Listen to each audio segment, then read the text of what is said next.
ನಗರಸಭೆ ಆದರೆ ಅವರ ದೃಷ್ಟಿಕೋನದಲ್ಲಿ ಏನು ಮಾಡ್ತೀವಿ ಅನ್ನೋದನ್ನು ಅವ್ರು ಹೇಳಿಲ್ಲ. ಮದ್ದೂರಿನ ನಗರ ಕೊಳುತು ನಾರ್ತಿದೆ, ಏನೆಲ್ಲ ಆಗಬೇಕು ಅಂತ ನಿಮಗೆ ನಗರದೊಳಗೆ ಕಾಣುತ್ತೆ, ಅದನ್ನು ಮಾಡಲಿ. ಶಾಸಕರ ಅಭಿವೃದ್ಧಿ ವಿಚಾರವನ್ನು ನಾವು ಯಾವತ್ತೂ ಕೂಡ ವಿರೋಧ ಮಾಡಿಲ್ಲ. ಆಹಾರದ ಬೆಳೆ ಬೆಳೀತಕ್ಕಂಥ, ವಾಣಿಜ್ಯ ಬೆಳೆ ಬೆಳೀತಕ್ಕಂಥ ನಮ್ಮ ಹಸಿರು ವಲಯ ಮೊದಲಿಗೆ 1ಕ್ಕೆ 3 ಪಟ್ಟು ಬೆಲೆ ಜಾಸ್ತಿ ಆಗುವ ನಿರೀಕ್ಷೆ ಇದೆ. ಭೂಮಿ ಕಳ್ಕೊಳ್ಳೋದು ಮೊದಲೇ ಇಷ್ಟ ಇಲ್ಲ.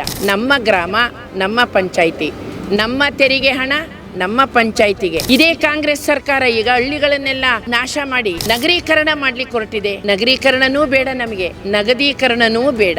ನೀವು ಸಣ್ಣ ಆಗ್ಬೇಕಲ್ವಾ? ಅದು ಒಂದು ಉತ್ತಮ ಆಹಾರದಿಂದ ಸಣ್ಣ ಆಗ್ಬೇಕಲ್ವಾ? ಪ್ರತಿದಿನ ನಮ್ಮ ಜೀನಿ ಸ್ಲಿಮ್ ನ ಯೂಸ್ ಮಾಡಿ ಯಾವುದೇ ಸೈಡ್ ಎಫೆಕ್ಟ್ ಇಲ್ದಂಗೆ ನೀವು ಸಣ್ಣ ಆಗ್ತೀರಾ.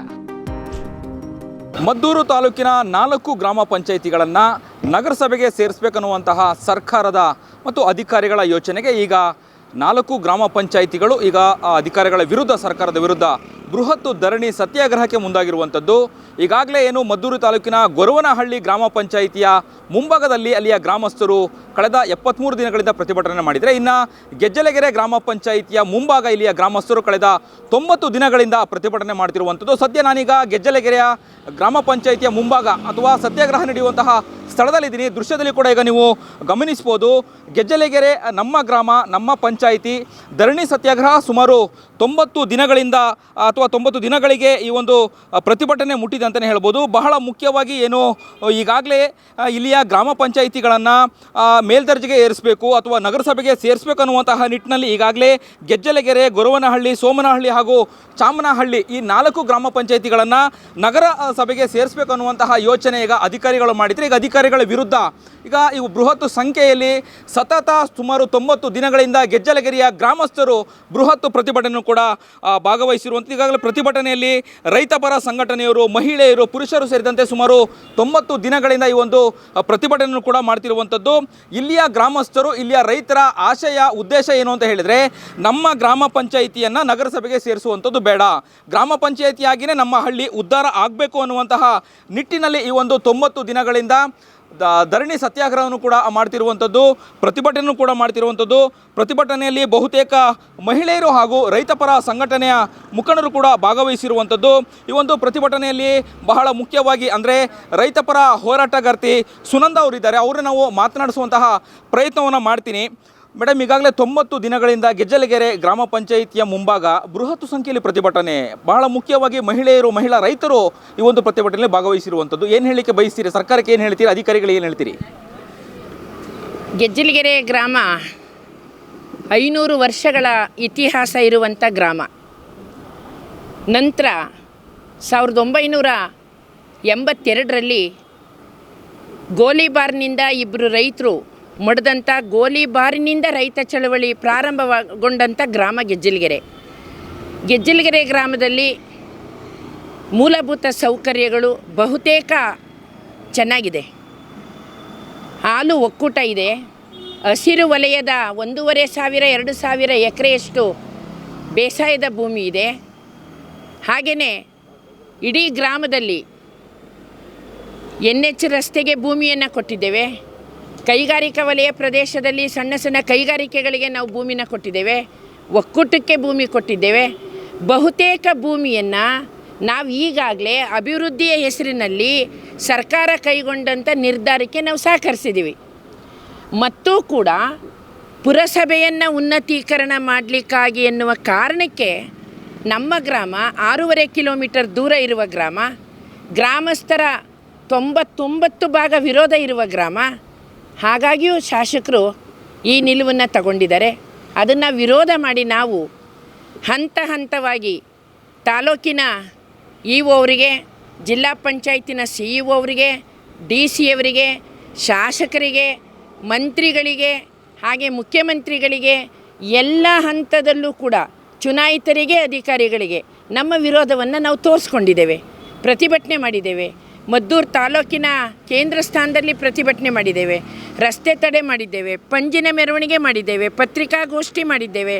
ಗ್ರಾಮಸ್ಥರ, ಗ್ರಾಮದ ಯಜಮಾನರುಗಳ, ಸಂಘ ಸಂಸ್ಥೆಗಳ ಪ್ರತಿನಿಧಿಗಳ, ಗ್ರಾಮದ ಎಲ್ಲರ ಅಭಿಪ್ರಾಯವನ್ನು ಒಗ್ಗೂಡಿಸ್ಕೊಂಡು ಸಾಮೂಹಿಕ ಅಭಿಪ್ರಾಯವನ್ನು ತಕ್ಕೊಂಡು ಸಾಮೂಹಿಕ ನಿರ್ಧಾರದ ಜೊತೆ ನಮ್ಮ ಧರಣಿ ಕಾರ್ಯಕ್ರಮವನ್ನು ಅನಿವಾರ್ಯವಾಗಿ ನಾವು ಶುರು ಮಾಡಬೇಕಾಯಿತು. ಕಾನೂನಿನ ಚೌಕಟ್ಟಿನೊಳಗೂ ಕೂಡ ನಾವು ನ್ಯಾಯವನ್ನು ಕೇಳಲಿಕ್ಕಾಗಿ ಪ್ರಯತ್ನ ಪಟ್ಟಿದ್ದೇವೆ. ಅದು ಕೂಡ ಕಾನೂನಿನ ಚೌಕಟ್ಟೊಳಗಿದೆ. ಶಾಸಕರು, ಜಿಲ್ಲಾ ಉಸ್ತುವಾರಿ ಸಚಿವರು DC ಅವರ ನೇತೃತ್ವದಲ್ಲಿ ಒಂದು ಮಾತುಕತೆ ಕೂಡ ಆಗಿದೆ. ಆ ಮಾತುಕತೆಯ ಮೂಲಕವೂ ನಾವು ಭಾಗವಹಿಸಿ ಯಾವ ಕಾರಣಕ್ಕಾಗಿ ನಾವು ವಿರೋಧ ಮಾಡ್ತಾ ಇದ್ದೇವೆ ಅನ್ನೋದನ್ನು ಹೇಳಿದ್ದೇವೆ. ನಾವು ಒಂದು ಪ್ರಶ್ನೆ ಇಟ್ವಿ, ಯಾವ ಕಾರಣಕ್ಕಾಗಿ ನಗರಸಭೆಯನ್ನು ಆದರೆ ಏನಾಗಬಹುದು ಹೇಳಿ ಅಂದರೆ ಉತ್ತರವಿಲ್ಲ. ನಾವು ಆದರೆ ಏನಾಗುತ್ತೆ ಅಂತ ನಾನು 100 ಹೇಳ್ತೀವಿ. ನಗರಸಭೆ ಆದರೆ ನಮ್ಮ ಗ್ರಾಮ ಏನಾಗುತ್ತೆ ಅಂದರೆ ಉತ್ತರ ಇಲ್ಲ. ಏನಾಗ್ಬೋದು ನಗರಸಭೆ ಮೇಲ್ದರ್ಜೆಗೇರಿಸಿದರೆ ಗೆಜ್ಜಲಗೆರೆ ಗ್ರಾಮ ಪಂಚಾಯತಿ ಏನಾಗ್ಬೋದು ಅನ್ನುವಂಥದ್ದು? ನಮಗೆ ನಗರಸಭೆ ಆದರೆ ಅವರ ದೃಷ್ಟಿಕೋನದಲ್ಲಿ ಏನು ಮಾಡ್ತೀವಿ ಅನ್ನೋದನ್ನು ಅವ್ರು ಹೇಳಿಲ್ಲ. ಆದರೆ ನಮ್ಮ ಊಹೆ ಏನಿದೆ, ವಾಸ್ತವ ಕೂಡ ಏನಿದೆ, ನಮ್ಮ ಈ ಕೃಷಿ ಪ್ರದೇಶ ಇದೆಯಲ್ಲ, ಬೆಳೆ ಬೆಳೆಯುವಂಥ ಹಸಿರು ವಲಯ, ಆಹಾರದ ಬೆಳೆ ಬೆಳೀತಕ್ಕಂಥ, ವಾಣಿಜ್ಯ ಬೆಳೆ ಬೆಳೀತಕ್ಕಂಥ ನಮ್ಮ ಹಸಿರು ವಲಯ ಮೊದಲಿಗೆ 1ಕ್ಕೆ 3 ಪಟ್ಟು ಬೆಲೆ ಜಾಸ್ತಿ ಆಗುವ ನಿರೀಕ್ಷೆ ಇದೆ. ಹಾಗಾದಾಗ ಸಣ್ಣ ಮತ್ತು ಅತಿ ಸಣ್ಣ ರೈತರಿರುವ ಈ ಗ್ರಾಮ ಬೆಲೆ ಯಾವಾಗುತ್ತೋ ತತ್ಕ್ಷಣದ ತಾತ್ಕಾಲಿಕ ಸಮಸ್ಯೆ ಬಗೆಹರಿಸಲಿಕ್ಕೆ ಭೂಮಿ ಮಾರಕ್ಕೆ ಶುರು ಮಾಡ್ತಾರೆ. ಬಂಡವಾಳಶಾಹಿಗಳು, ಆಮೇಲೆ ಮೇಕಪ್ಪಿನ ರೈತರು ನಮ್ಮ ಗ್ರಾಮಕ್ಕೆ ಬರ್ತಾರೆ. ನಮಗೆ ಮೇಕಪ್ಪಿನ ರೈತರು, ಬಂಡವಾಳಶಾಹಿಗಳು ನಮ್ಮ ಗ್ರಾಮ ಪ್ರವೇಶ ಮಾಡೋದು ನಮಗಿಷ್ಟ ಇಲ್ಲ.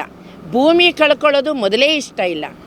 ಹಾಗಾಗಿ ನಮಗೆ ಬೇಕಿರೋದು ಬೆಲೆ ಜಾಸ್ತಿ ಆಗೋದು ಅಲ್ಲ, ಮತ್ತು ಅವ್ರು ಏನು ಮಾಡ್ತಾರೆ, ದೊಡ್ಡ ದೊಡ್ಡ ಕಟ್ಟಡ ಕಟ್ಬೋದಾ ಅಥವಾ ಕೈಗಾರಿಕೆಗಳನ್ನ ತಂದು ತುಂಬಬಹುದಾ, ಅದರ ಅವಶ್ಯಕತೆ ನಮ್ಮ ಗ್ರಾಮಕ್ಕಿಲ್ಲ. ರಸ್ತೆ, ನೀರು, ವಿದ್ಯುತ್ತು, ಚರಂಡಿ, ನೀರಿನ ಒಂದು ವ್ಯವಸ್ಥೆ, ಭೂಮಿ, ಬೇಸಾಯ, ಸೊಸೈಟಿ, ಹಾಲಿನ ಡೈರಿ, ಅಂಗನವಾಡಿ, ಶಾಲೆ, ಆಸ್ಪತ್ರೆ, ವೆಟರ್ನರಿ ಎಲ್ಲವೂ ನಮ್ಮೂರಲ್ಲಿದೆ. ಮದ್ದೂರಿನ ನಗರ ಕೊಳೆತು ನಾರ್ತಿದೆ. ಇನ್ನೂ ಕೂಡ ತಾವು ಹೋಗಿ ಭೇಟಿ ಮಾಡಿ, ಏನೆಲ್ಲ ಆಗಬೇಕು ಅಂತ ನಿಮಗೆ ನಗರದೊಳಗೆ ಕಾಣುತ್ತೆ, ಅದನ್ನು ಮಾಡಲಿ. ಶಾಸಕರ ಅಭಿವೃದ್ಧಿ ವಿಚಾರವನ್ನು ನಾವು ಯಾವತ್ತೂ ಕೂಡ ವಿರೋಧ ಮಾಡಿಲ್ಲ. ಶಾಸಕರಾಗಿರೋದೇ ಅವ್ರು ಹೋಗಿರೋದೇ ಅಭಿವೃದ್ಧಿ ಮಾಡೋಕ್ಕೆ, ಮಾಡಲಿ, ಚೆನ್ನಾಗಿ ಮಾಡಲಿ.